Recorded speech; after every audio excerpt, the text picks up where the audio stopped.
Okay, we are live. Welcome to Passions and Professions, episode 10. My name is Derek Apau and I am your host. And yes, it's been a while. Since the last episode, and I'm excited to bring you another one. A lot has happened. And just before we get into everything, Passions and Professions podcast is available on my website, lpexcellence.com. And it's also available across SoundCloud, Spotify, and all of the other platforms that are available. So please do subscribe. There'll be more coming, and there's a few more that you might want to check into. As I said, there has been so much that has happened this year alone, 2020. We've come out of the EU, and I'm speaking to people who are obviously based in the UK, but more broadly, you might want to be interested as well. We are out of the EU. We're yet to see what really is going to be the impact of that. We've had a global, and we are still going through a global pandemic. Millions of people have been impacted by this. We have seen more than 43,000 deaths in the UK alone. I know getting close to the 500,000 mark globally, and it's a shocking time. A lot of people are feeling scared. A lot of people are experiencing trauma, and then there's a lot about the unknown. Okay, so we are in a very strange time, and I feel like these drastic times call for some drastic measures and some change. We have also experienced more racial injustice, and we've seen, as a result of the death of George Floyd, the explosion of the Black Lives Matter movement. It's not something that's new. These are not things that are new across the world, but now people are saying there's no more. We're not having this anymore. And what does this mean for organizations? What does this mean for our society? I wanted to kick back these podcasts, and I was really conscious of who I would have on my next episode, who can really get into this in a much deeper level, because it feels like, yes, I want to speak to somebody who's passionate about what they do. How can I get somebody who does that, and somebody who has the credibility and the track record of change? And this is exactly who I have with me, which I'm excited to say to you. We have Dr. Eden Charles with us. He has more than 37 years experience supporting organizations. He has deep understanding of politics, understanding of systems of oppression, systems of power, and he knows a lot about inclusion and cultures. So without further ado, I want to introduce you to Dr. Eden Charles. Thank you, Derek. How are you doing, Eden? Yeah, I'm good, thank you. Really good. Yeah, good. It's we're in the heat of summer, where we're just getting into July now, and halfway through the year, so much has happened. How are you feeling? How are you doing generally? How's this all impacting you personally? I've found it, in some ways, I've loved the fact that it's demonstrated that when human activity stops, just how much nature can come back, and it's how just how beautiful the world seems again. I've loved seeing that. But at the same time, I've been really distressed by the impact of COVID on people that I know, people that have died that I knew, people that I valued, people that have got my parents' generation who are in their 90s and are going through all kind of health problems right now, and the impact of COVID, meaning that I've got an aunt who's suffering separately and having to just not get the level of support she would have got normally, and I see that multiply time and time again. So I think it's drained me, and I also support many people who are leaders in organizations and people managers in organizations, and the impact on them, the trauma on a lot of people that's Yep. come about from, first of all, from the COVID crisis, and with a lot of work in health and social care organizations. Mm. That just seeing what's happened there has been, it's been devastating on the lives of so many people. But it's also been hugely inspiring. And Mm-hmm. for me, the inspiration comes from the fact that you have people who have taken leadership away from the leaders Got you. and become the leaders Yeah, themselves. You yeah, know, that's most powerful. most most of the work in building a say a Nightingale hospital Mm-hmm. in 12 days, Yeah, that is not driven yeah. by a committee of central government saying Mm. this is how you do it. That is driven by ordinary people, professionals from different backgrounds, getting together and sorting it out. Yes, they've got the money. Yes, they've got the permission to do so. But Yeah. often I've seen time and time again where people have worked without permission, or when Mm. they've found money, when they've ignored financial things, or when the community has stepped forward and found the resources to do the right thing. So I've seen some fantastic acts of human kindness, and human beings supporting humans in this time. And Yeah. that's been absolutely fantastic. I've seen, I've worked with, I've experienced medical treatment Okay. from people who have gone way beyond what they are supposed to be doing Mm-hmm. in order to live their humanity and perform their job. So Yeah. it's been fantastic. And we see it everywhere. You know, we even see it in the bloody supermarket and the people Mm. on the till doing the extra little bits. Yeah, you're right. Right? It's awesome. It's awesome. So You're right. I'd love to see what a society can do when it's freed from a story of negativity, Mm. when it's freed from other people telling it what to do, and when people are allowed to bring their Mm-hmm. intelligence, passion, their concerns, their humanity to the wider social world. That's been phenomenal.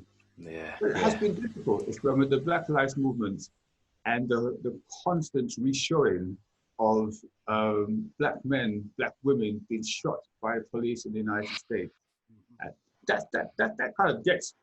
I can't watch those things Oh, of course. without it affecting me deeply. Without it hurts every time I watch it. Yeah. And it's a motivator, in fact, to really to join in with the movement, Mm-hmm. but to also see what is it that I can contribute to it that is more than just my body. And I think that all the years of experience I have working in this area, Mm-hmm. I can offer some perspective that might be Mm-hmm. useful. So I have been supporting many people who are in leadership roles in this in health and social care, but also in organizing, trying to respond to Mm-hmm. the Black Lives Movement. And what the Black Lives Movement has done beautifully is it's well, I could go on and on, but one of the things that it's done Yeah. is that it's reframed the argument. So Okay. for a long time, organizations um, were pursuing policies and giving us the impression that this is the thing that would bring about social change. Mm-hmm. So we count how many women have got to the board, how many Okay. women have got to the position, how Yeah. many BME people. Even the term BME, I want to come back to later on. We'll come back to that. How many people of color had got to senior positions, Mm-hmm. and they sold that as if that was progress. They sold that as if that was the struggle. Mm. Okay, and what the Black Lives Movement has demonstrated is, hang on, listen, it's about much more than that.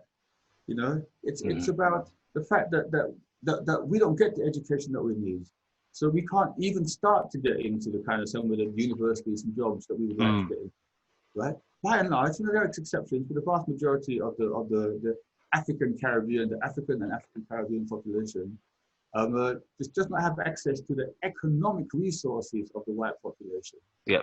If you look at reports over the years, the average of a British household has anything between 8 and 12 times the wealth of the average African or African Caribbean family, and more than that for the average Bangladeshi family. Mm. I mean, so those factors outside of the organization, Yes. have a huge impact on what happens inside the organization. Yes. You know, you can't say let's just tweak what's taking place inside our door. Mm.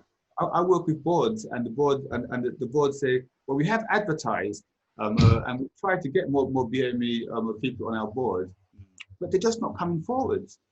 And Yeah, and we've that's spoken to quite a a common one. recruitment, yeah, and we've spoken to a recruitment agency, and the recruitment agency is saying, well, we're giving you the best ones we can, but it seems like we keep circulating the same few people over and over again. And so the board says, so the reason why we haven't got more is that they don't exist. The talent's not there. That's a one that you hear quite a lot. Yeah. So I say to them, okay, but the talent is there. It just hasn't got your formal qualifications that you want. And if you want people to be able to become talents in the form that you want it, what are you doing to support it, to develop it, to nurture it? What are your succession plans for the future? Because unless you engage more widely, it will always be the same, right? Wealth inequality is growing, not decreasing in this country. And the impact of wealth inequality is health inequality, is educational inequality. It is health inequality, et cetera, et cetera, et cetera. As an organization, you have the ability to do some things about that. I remember many years ago, I was coaching a manager of a large company. I'll try not to mention the name of the company. I'll just say that they did. Yeah, we don't want any problem. I'll just say that they deal in oil, right? It's quite huge in the United States. Yeah. It's Californian guy. And his job, he's a manager. That's his job. He's a leader of an organization. He's not the chief executive in the West Coast, but he's a senior leader. And what he did, he said, we can't find the women or the African Americans or the Asian Americans coming to our organizations to do the job that we want. Okay. Right. So we had some conversations, and then, and it was not my suggestion, the man went and gave money, created a space at a university for a program of recruiting people from the community to a special education program that would also help that would fund them and their families while they were studying, and that would train them so they could get into the oil industry, right? That was just right. And his thing was, listen, if you look at the amount of engineers there are in the world eligible to join the oil industry, if we continue on the present trajectory, trajectory, less than 7% are going to come from the United States. Wow. In fact, less than 7% are going to come from the United States and Western Europe put together. Asia is developing engineers at a tremendous rate, and he said it's about the survival of our company. Yeah. It's also about the survival of something much more. Yeah. So I'm just give that as an example of a leader who went outside, and he could see the business case for doing what he was doing. Because unless they could develop that talent inside the country and then inside the business, the company would be at a competitive disadvantage. There we go. That is hard, and we could extrapolate from that. We could learn from that. We could take that into the UK situation and ask, what are our leaders doing? Go beyond the open door. Right? You haven't got to invest in the whole university or do anything like that, but you could invest in schemes that help the people from some of the poorest backgrounds to develop into the talent of the future, to develop into the chief executives, right? And people who would have, who would bring something unique, something different, something, something that's positive. Yeah. I was talking to somebody from a large consultancy. They wanted to increase diversity, and so when they went on the university rounds, they did their best to encourage people to from BAME backgrounds to join the company, right? Okay. What they found though, right, is that when it came to the selection process, the white middle class people got through. In fact, there was 90-something% of the applicants were white and middle class. Right. Okay? And so they decided to stop only going to the elite universities they used to recruit from, and to open up their process to all the universities. Yeah. Okay. And they got a much more diverse input, particularly class. Okay. But what they noticed is there was absolutely no decrease in the quality or the productivity of the people that they employed. Okay. So then they tried another experiment, which is they then said, No qualifications at all. We don't need Oh, qualifications, wow, right? that's okay. Now we're Radical talking in terms of radical changes. radical change. They said no Hmm. qualifications, right? And guess what, right? If as long as people could get through the process, Yeah. they would employ them, right? And they would specific jobs for them. They would employ them. Okay. Guess what? No decrease in quality, Wow. right? I'm just, so it's that kind of outside the box, Hmm. beyond the open door thinking that Hmm. we need to encourage. Wow. Obviously, there's all that normal stuff that we have to do, and really important stuff Hmm. Yeah. on ensuring that the policies and the practices inside the organization Yeah. are robust, are Yes. inclusive, are equitable, right? Yes. But I'm also suggesting that for leadership of the future, there's a need to go beyond the open doors, to have Hmm. broader perspectives. Got And it. that is true for the public services, but it's also true for our private sector organizations. Yes. If United Kingdom as a business, as an economy is to progress, then it needs to draw upon talent from every single Hmm. facet of our society. Because failure to do so is failure, full stop. If we don't do it, the Hmm. capacity of the society to compete with other societies, particularly given the damage that has been done to this economy, in part by the way it's been managed, I have to say, but particularly given the damage that's been done by this economy, Hmm. unless we make the very, very best use of our time, we are in serious, serious problems going forward. Yep. The standard of living in this country is going to decrease anyway, but its Mm. ability to grow and to improve people's daily lives is going to be severely hampered unless we invest in our people. Wow. Okay. So, you know what? Whenever I have a conversation with Dr. Eden, I just sit back, listen, take notes. When somebody has this much experience and expertise in this area, you just need to just listen up. And I'm sure many people have been scribbling away furiously. But uh, I feel like this gives quite a good sense of the work and your expertise. So I'm not going to ask loads of different questions around that as such. But what is your reason for doing this type of work? You're clearly passionate about it. You clearly have credentials, PhDs, um, worked with top organizations.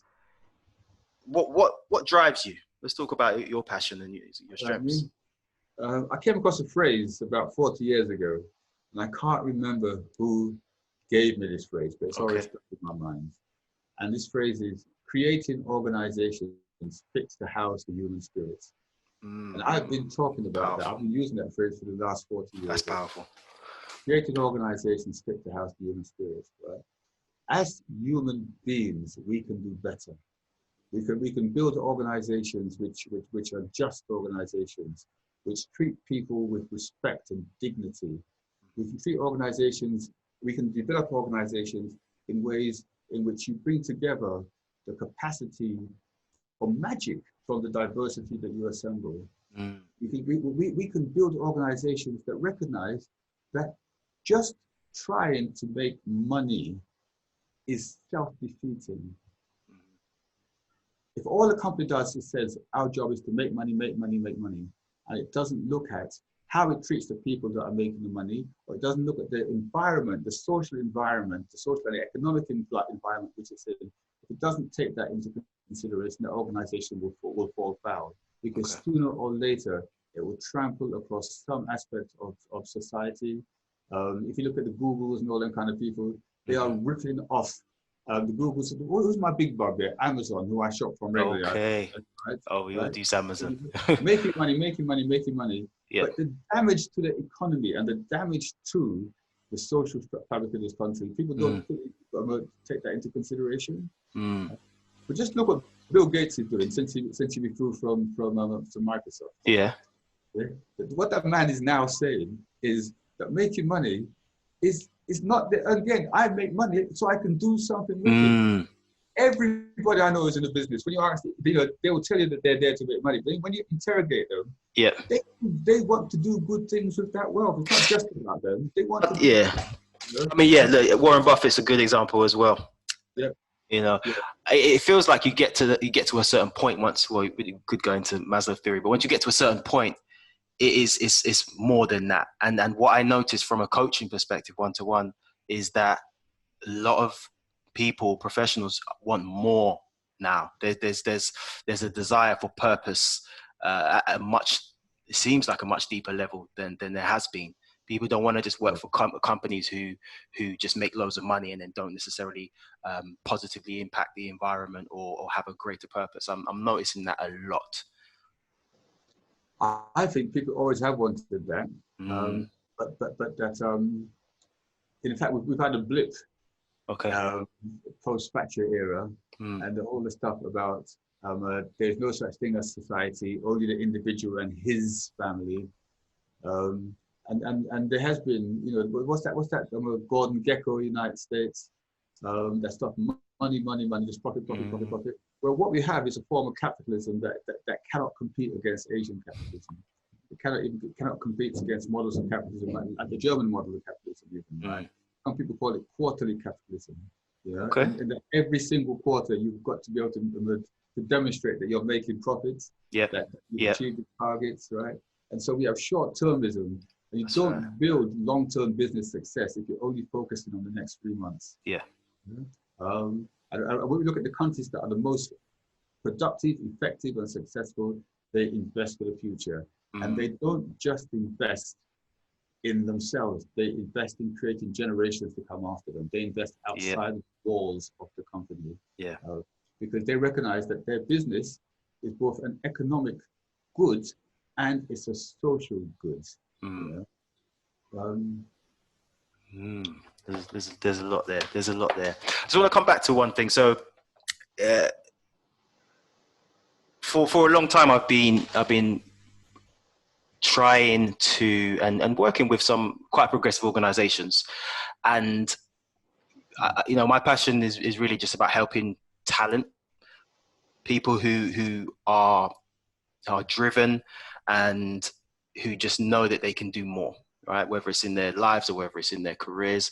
And something that I picked up quite early on, I was a bit naive, if I'm honest. I thought, you know what, I can be a coach, train, come up with all of these tools and techniques and skills to help individuals to thrive in their careers, especially people from, you know, diverse backgrounds who are underprivileged and underrepresented. And what I quickly found out was that there's a bigger part to play. So, right, the environments that these individuals are in, regardless of how talented they are, regardless of their performance, regardless of their competencies, there are so many other pieces that will contribute to the success or failures. So that is why I started to get much more involved in the inclusion side of things and culture change. And I came across many people who said to me, Derek, have you met Eden Charles? I was like, no. Carried on having these conversations. Derek, again, have you met Eden Charles? He's developed you know, a BAME leadership program for the NHS. No, I haven't. Derek, it happened about 6 times. I was going to all of these different events and stuff. People kept saying, I'm like, no. This name's come up so many times. I need to get in touch with this person. And somebody did an introduction. I believe it was, shout out Jackie Holder. I mean, she did the introduction there for us. And yeah, just wanted to touch on that. So the largest BAME leadership program in the UK. You know, some people are not even willing to sign off 3 people in terms of a positive action initiative. How have you managed to be in that position where you've created this? This is amazing. Well, it's not accurate. I think said I've created it. Okay. I've got nurtured it and grown it. Okay.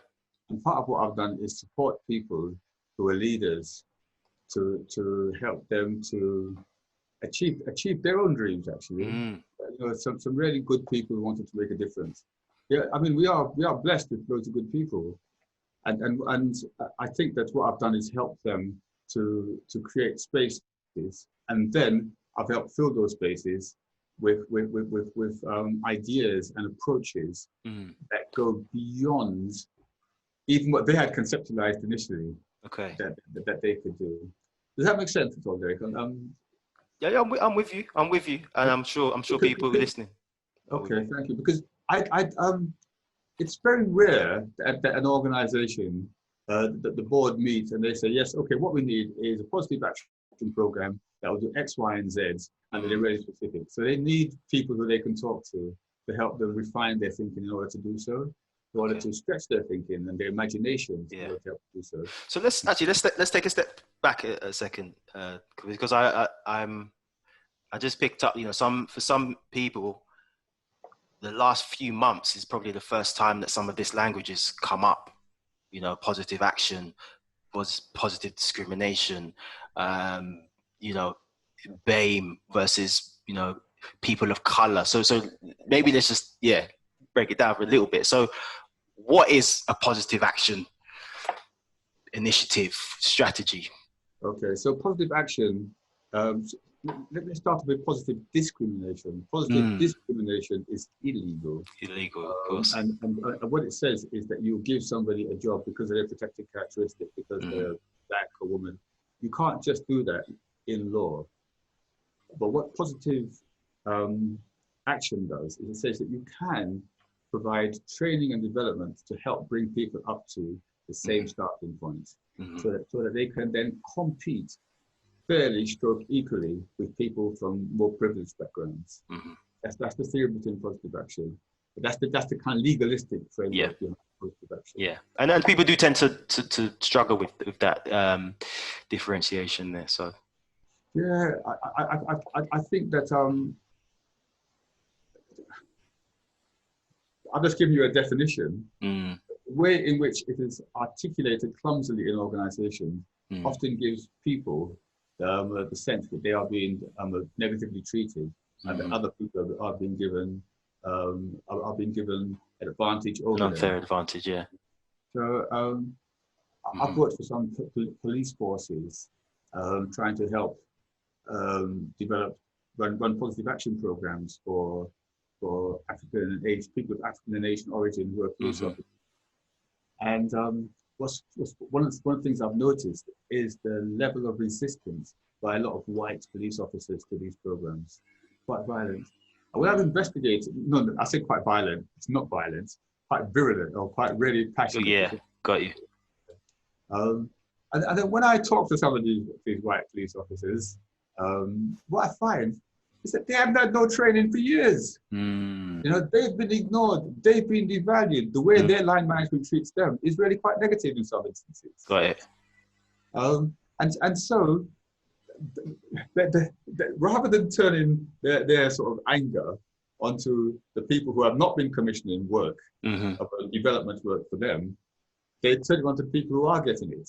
Okay, so I think that whenever I work for organizations and they want to initiate a positive action program, I ask them, and what are you doing for white people in the organization?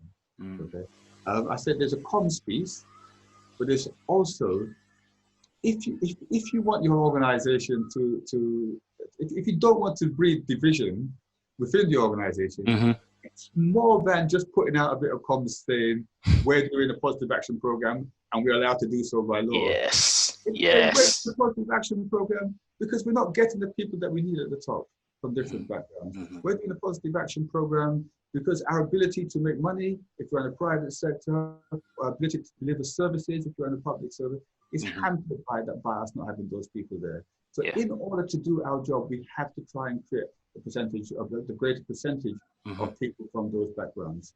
Yeah. But what we're also doing is developing an equitable culture, a culture in which people of all backgrounds will be encouraged to develop, will feel valued.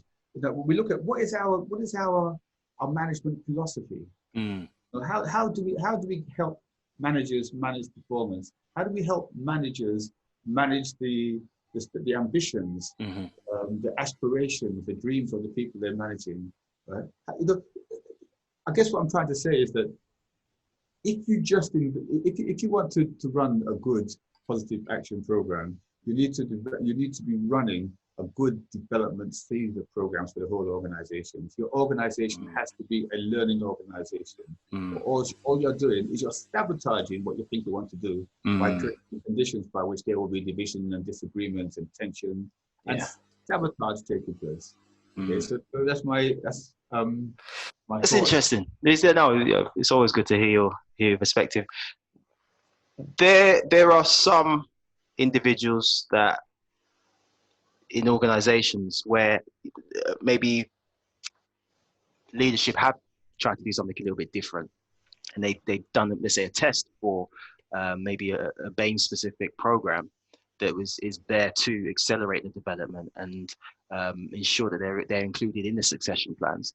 And some of these people from Black, Asian, and minority ethnic backgrounds, Blacks especially, have said, "I don't want to be in that program. Put me on the How did you get to become CEO? How did you get to be on the board of directors? What program were you on? Who were you speaking to? I want to be on that one. Why are you putting me on this new separate one?" What do you say to that? I say go on both. I love it. The Harvard Business Review did a great article, I don't know, about 10 years ago, and they looked at this thing. They said mentoring. His article was on mentoring, positive action and mentoring. It's a classic article. And the article they say that they looked at the role of mentoring in progression for everybody. Yeah.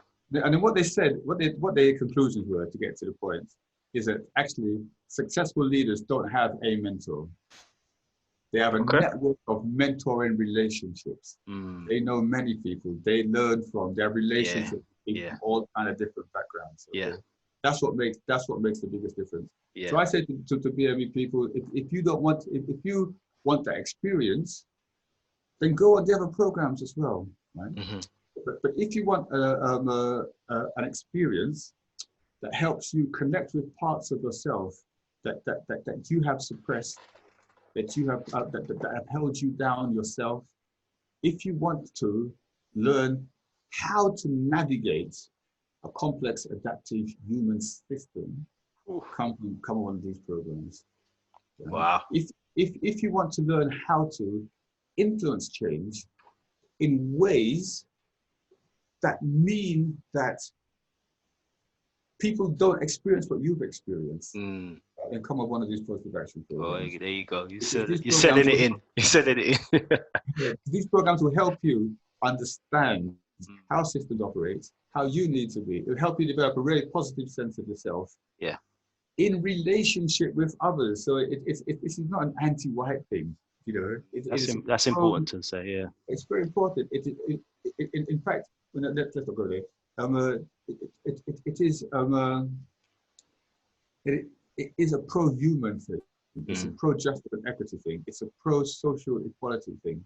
It's not against anybody, and it's in everybody's advantage that we do this. That story has to come up.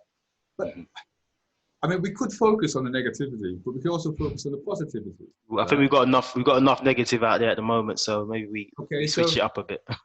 I've got friends, Penny, who lives in Lewis. I've worked with her over the last, 6-7 years. And to me, Lewis is in the middle of nowhere.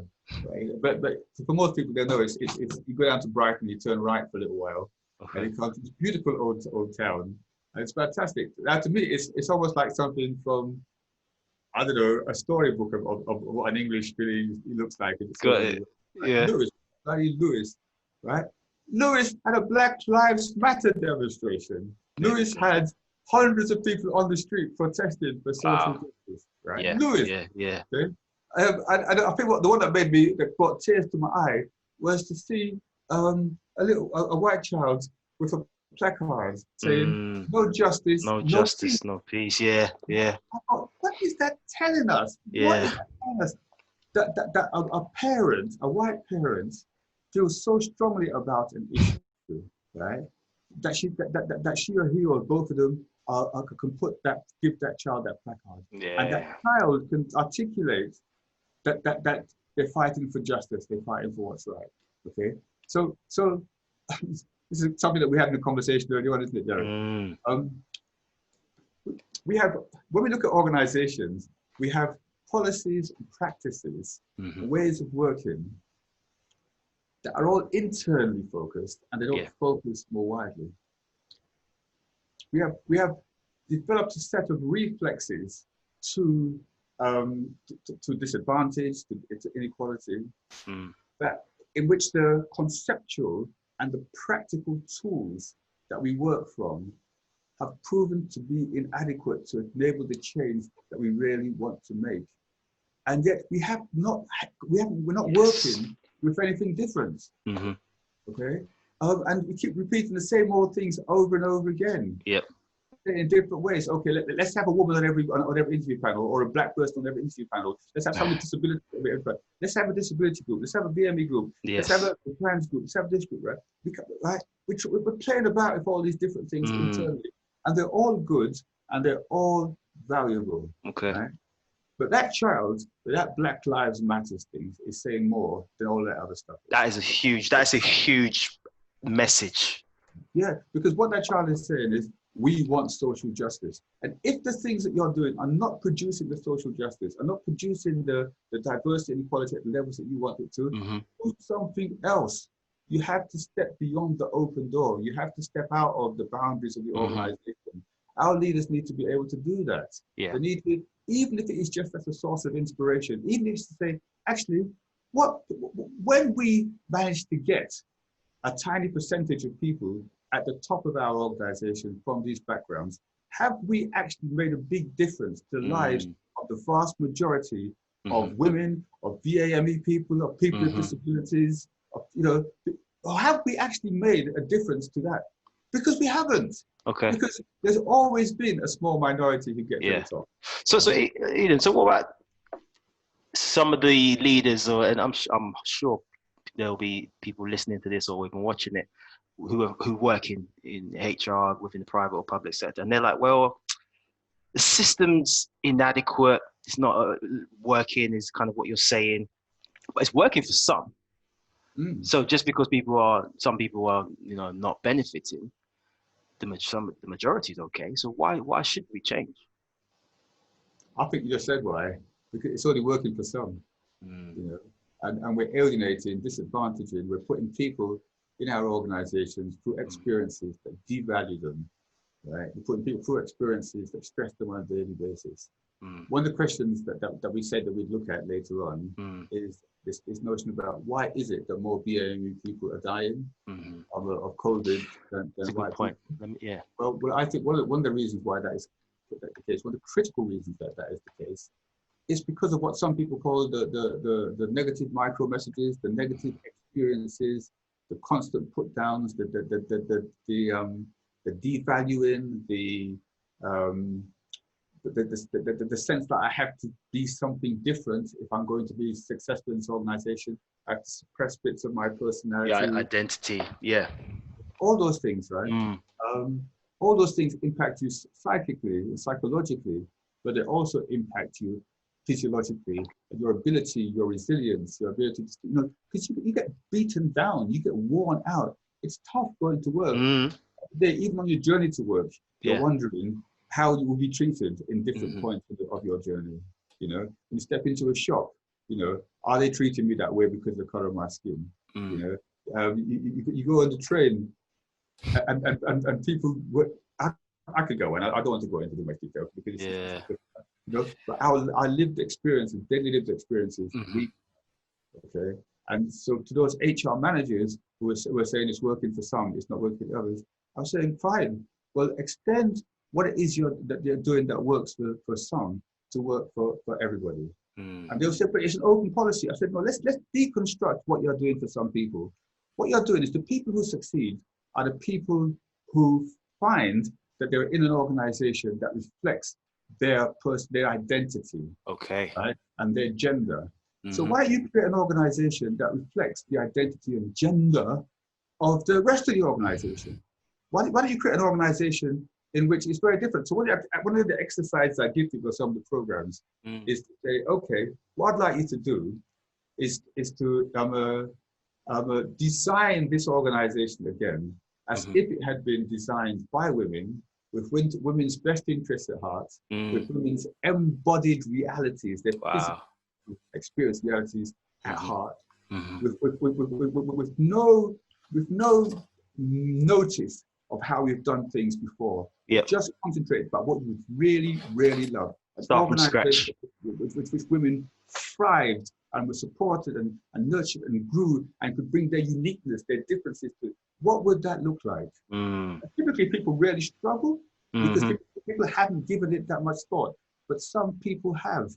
And to the HR managers, I would say it's time to start dreaming of something different. And when you dream about something different, in consult with other people, with people from those backgrounds, work to do something different. Dream different, do different. If you do that, you get outcomes.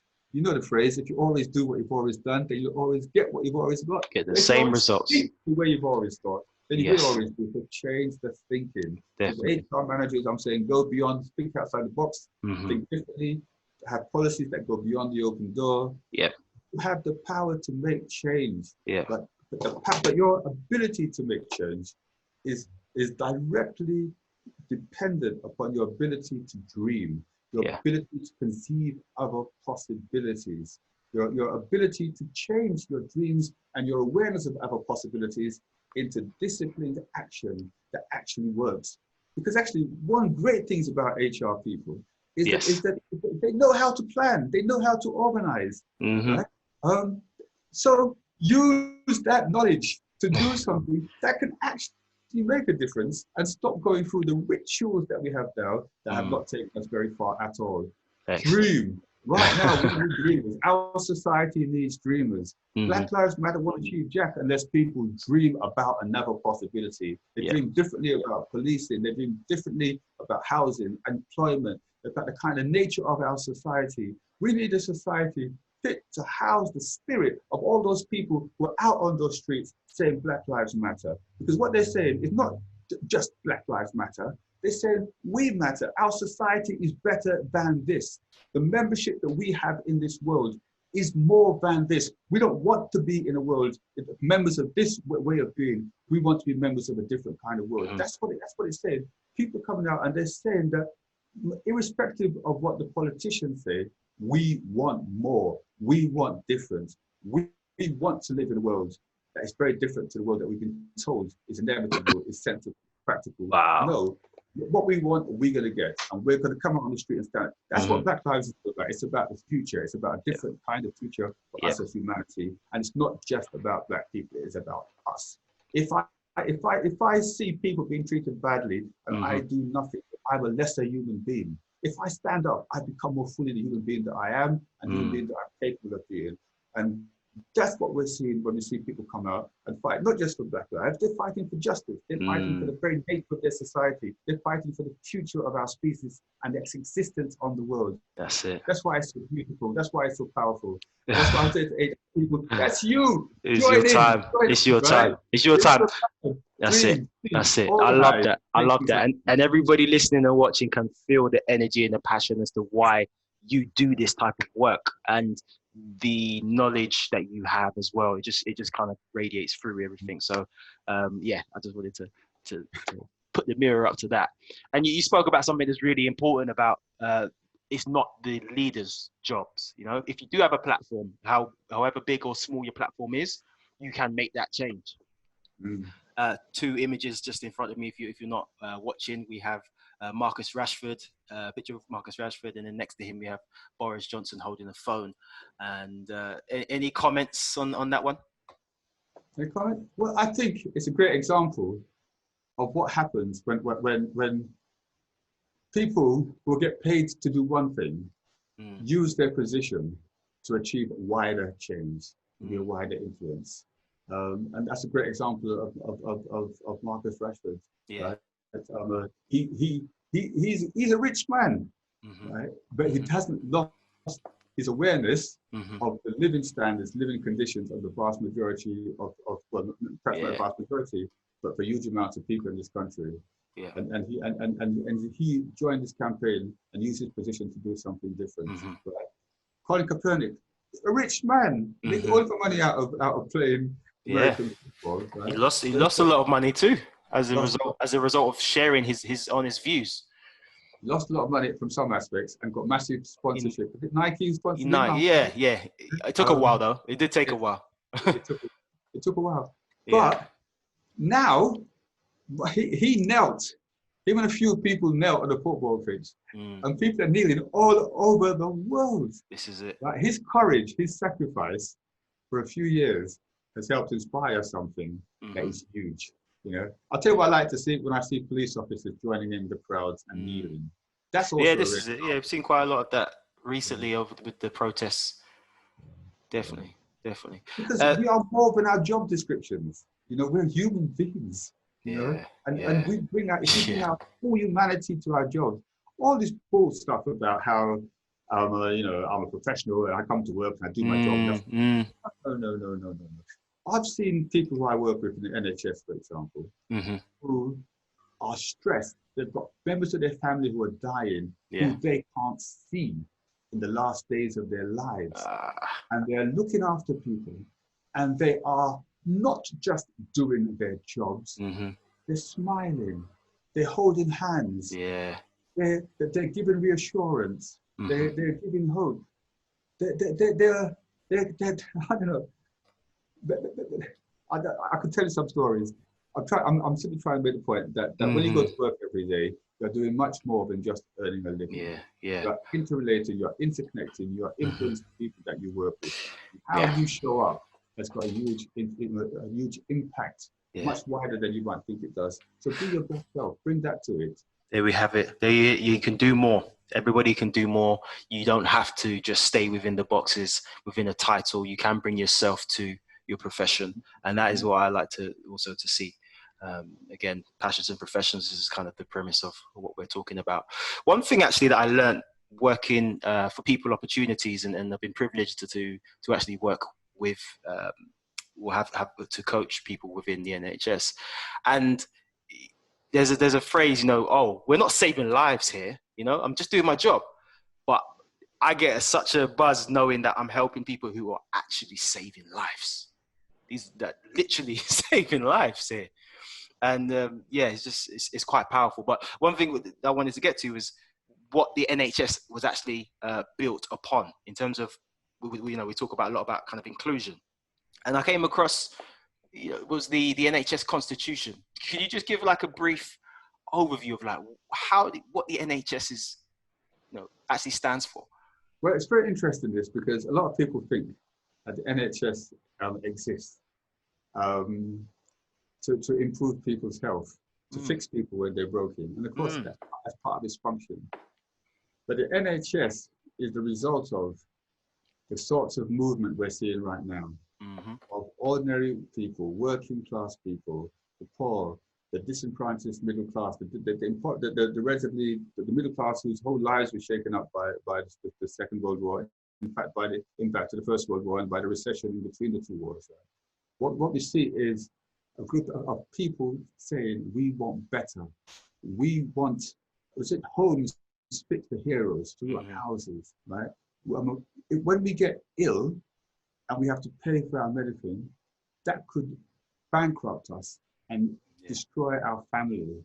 It can have all kind of huge impacts on us. The NHS, just for me to get to the point, is the result of a social movement for equality. That's it.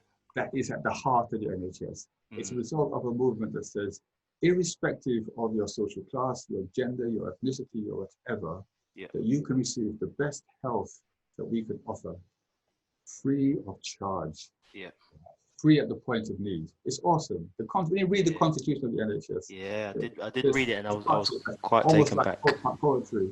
And people forget that. Yep. When you work for the NHS, your job is not just to fix people. Your job is to fix our society. When you work for the NHS, what you're doing is you're contributing to ensuring that the kind of fractures that could tear a society apart are healed, are managed anyway. When you work for the NHS, you are showing that human beings can come together and create institutions that go beyond the profit motive, that are about care, that are about connection, that are about love expressed in practical form. You know, so that's what the NHS is all about. The NHS is about it's as a result of social movements for justice and equity, but it's a living example of what people can do, how people can express their love. Because love is not a soft thing. Love is not a fluffy thing that we sometimes led to believe. Yeah. If you love, you will go. If you got a child and that child is in danger, you will kill anything, or you burst through any wall. You do anything. That story about a woman whose child was trapped underneath a car, and she picked the You car get that up, strength. You get that right? from somewhere else. Yeah, yeah, yeah. You Okay. find a way. You'll find a way. But yeah, please do have a look at the NHS and read it, the Constitution. It will give you a reframe again whenever you're speaking to someone like Dr. Eden Charles. He will kind of give you a new perspective, make you think further and beyond. Eden, there's a few images that I Just put. one quick point, Yeah, because yeah, go NHS on. is just one of my clients, but it is a client I love dearly. And I just want to say that the NHS isn't perfect. It really isn't perfect, and it's full of really good people, Mm, uh, and it has been the victim of what do you call this thing? Austerity and austerity. price cuts and Mm, creeping privatization. And you know what dreams? You know, dreams are mm, something that you have to nurture. So even though the NHS is a dream, a living dream, yeah. dream is slowly being taken apart. You know, at the Wow. same time as we're celebrating the NHS, bit by bit, this Mm, NHS is being sold off, or bits of it are being sold off, mm-hmm. bit piped off, being given to private providers. Ah. You know, Donald Trump thinks he's going to have access to it, and I think I've heard a lot of whispers about that. Yeah. so. I'm just mentioning that 'cause I want to say that if we want to, if we love something, if the NHS is a dream, Mm-hmm. then we have to think about how we protect that dream. Yeah. And again, our politicians are not doing enough. Maybe they're Mm, not capable of doing enough to stop that. But what mm, we as a population can stop it. We can do stuff that can help um, make sure yeah. that the promise that we have told that we have is a living reality and Mm-hmm. not fantasy that distracts us from what we're actually experiencing. Okay. There you have it. There you have it. So just yeah, there are a few images. I know that we're pressed for time. So there are a few images that I'm gonna bring up, and I just want to get your, I guess, initial response on whatever it is. I can't remember what exactly is next up, but let's have a look. So Okay, the empire, British Empire. So conversations. We talk a lot about being a bit more radical. Whatever the system is broken, the system is inadequate. It's no longer serving us, and we need to start having more a greater awareness of how different groups are impacted by the system is in place. And one way to do that is by having difficult conversations about our history, our as being the British history. Um, so this image has I guess, if you can't see it, we have flags, the Union Jack, and then we have what it looks like. It could be slaves or it could be colonizers, essentially. yeah.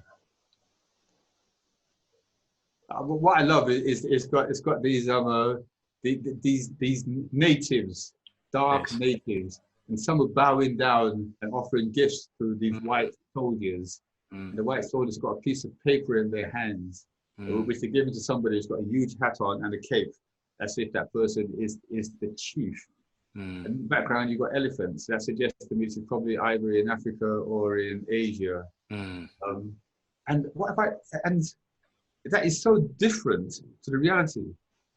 What that picture is depicting of mm, these natives who just were given a piece of paper and gave away their lives and gave away their peoples. It just takes away from the brutality mm, of colonialism and of slavery. mm, But I think it does something else because when we talk about looking at our history, we look at slavery, mm, but we don't look beyond there and see the impact that people of Asia and of African origin and from around the world have made on British identity and British society.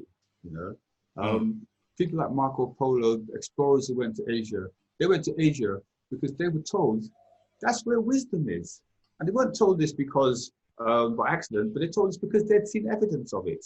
You mm. know, and we know that things like we obviously we've got the Great Wall of China that Yep. shows us this kind of thing, but we've got texts from India written thousands of years before the birth, or hundreds, yeah, thousands of years before the birth of Christ, Mm, of sophisticated philosophical and spiritual writings yep.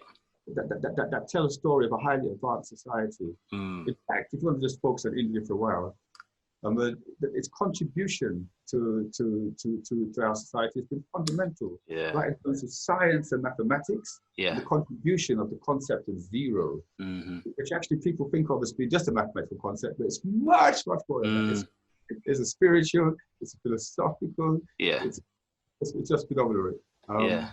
No, I guess one of the points is that there's so much more to the history that I think many of us are not aware of and are not taught. You know, when we talk about civilization, ancient civilizations. Yeah, but the average person in this society is taught that when Britain came to these countries, they were savages, Yeah. and they were civilization. Yeah, that's the narrative. That is not the case, right? The Moors who invaded when Southern Europe were Africans, and they brought the architecture, they brought the musical instruments that we now think of as being European. Yeah. They brought the viaducts, they brought X, Y, and Z things, they brought science. Even the banjo, the guitar, the banjo.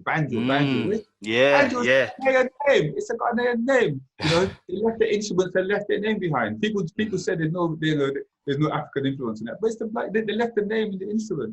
I'm saying, Africa had huge civilizations, and that is not spoken about. That's not spoken about. Yeah. We talk about Asia's contribution being the number zero, but even the number system that we use had origins in Egyptian civilization, African civilization.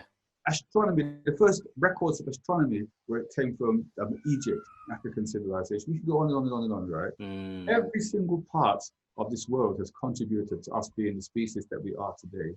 And the average English person does not know that. They think that when they first met us, we were savages. And at some level, that stays in the consciousness of them and in our consciousness. And what's the impact of not having the I guess the truth and the facts about how society changed and the influences to civilization? What's the impact if you bring it back to the workplace? This is very interesting because actually, and this is not the case for everybody. If you drink the Kool-Aid, if you buy into those messages, right, then as a black person, when you look in a mirror, you're seeing something or someone that is a dark imitation of something else, an inadequate imitation of something else, right? You're seeing standards of beauty that are different to the ones that you get given every day. You're seeing standards, notions of behavior, how you walk, how you deport yourself, how you dress, right? That actually just don't quite fit your body or your skin color, okay? But you're supposed to, but you're having to contort yourself psychologically and physically in order to achieve that stuff, right? That's some of the impact. That affects your self-confidence. That affects your self-belief. So that's what it does for the average person of color. Or for many people of color, but it also does that for the average white person. That actually unconsciously, despite their best intentions, they can often look at us and remember those images of savages, of slaves, and of that conditioning of ugliness, of brutality, of hypersexuality, and that even affects how they see us unconsciously, even if they're most positive intention. So people need to know our history. They need to know that they were sold a bunch of lies to justify colonialism and slavery. And the British Empire was brutal, and it devastated people's lives in the past, and it's devastating people's lives now. To this day. But they also need to know that the vast majority of people in this country, when they know this, that's not who they wish to be. The vast majority of people in this country, even when they don't know it, it's not who they wish to be.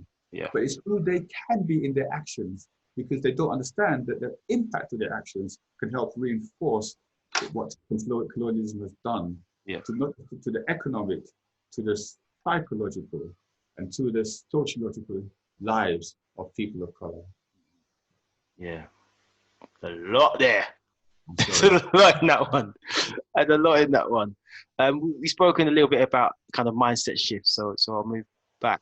Just a lot of comments in regards to a lot of talk around the need for shining the light on the disparity within the workplace.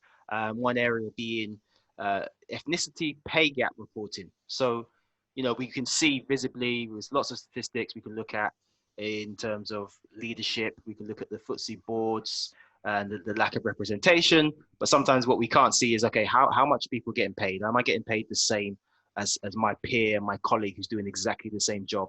And is there a difference based on the color of my skin?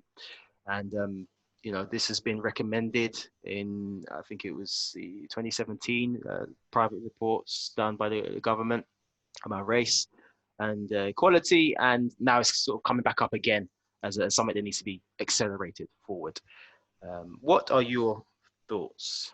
My thoughts are that it generates good data, generates useful data, and that data is not typically acted upon. Okay, my thoughts are that 50 years ago, when we started the whole community relations industry, which has gone through various iterations, we had the data of numerical data, quantitative data, statistical data about gaps in wealth, in outcomes, employment, etc., etc. We had that data there even then. Not as sophisticated as it is now, but we had that data. We knew those things existed. Right? And it has helped us make some incremental changes. It definitely has over time. But it's not doing those surveys that makes the change. It's what action you take inside the organizations and outside the organizations. Okay. And often people treat these things as an end in itself. Got it. That was my area of concern. Okay. No, that's good. That's good to know, and I think that's very insightful. Yeah, it's a part of the process in terms of there's much more that needs to be done as opposed to just this will fix it. Yeah, that's a good way of putting it. It's a part of the process. Part of it. It's not the process. Yeah. Okay. We're kind of coming to the end of our conversation, as we could just speak for hours as we do. Just bringing it back, I guess, to yourself actually, and not the systems, not the cultures, not the organizations, but you've been on your own journey. And are there any tips you could give for somebody who might be at home listening to this, thinking, you know what, I want to do work that lights me up, like how Dr. Eden Charles is there. I want to be able to make change in society and the world. And what would you have? Just a few pointers before we wrap up. I think there's something about finding out what turns you on, find out what your passion is, okay, and then critically engaging in learning about it. So I think that often people, they have a passion for something and they rush out and expect to get results and to produce outcomes from that.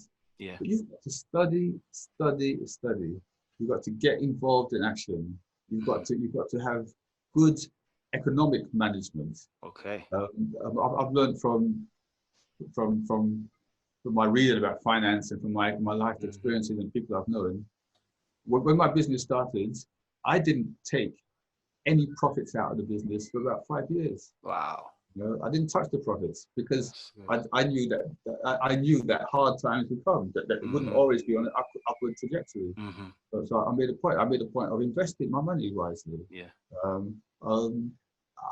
I think that a dream needs to get buttressed by practicality, but don't let the practicality stop the dream. I like that. So to make the dream work bloody hard, man. Work hard, and the harder you work, the better you get. Yeah. And the easier the work becomes. You understand what I'm trying to say? 100%. 100%.